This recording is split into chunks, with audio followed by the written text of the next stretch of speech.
lagi deh. Ada 3 orang.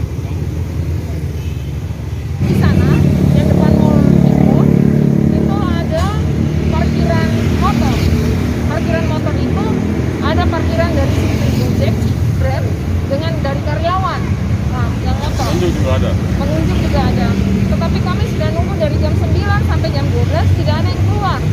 Sementara pihak manajemen sudah tutup. Artinya supaya jangan ada kendaraan motor lagi yang parkir.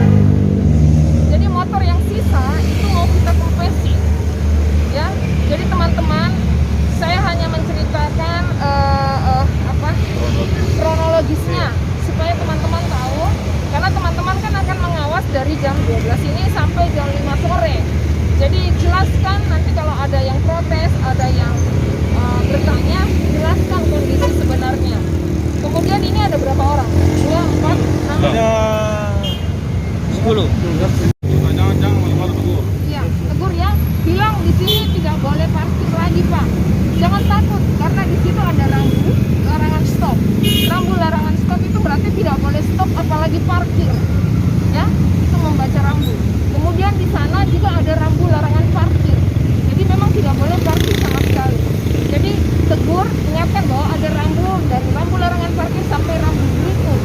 Ya, rambu berikut. Jadi dia bilang, loh kenapa di sini nggak ada rambu? Ya memang dari sana sampai rambu berikutnya yang ini.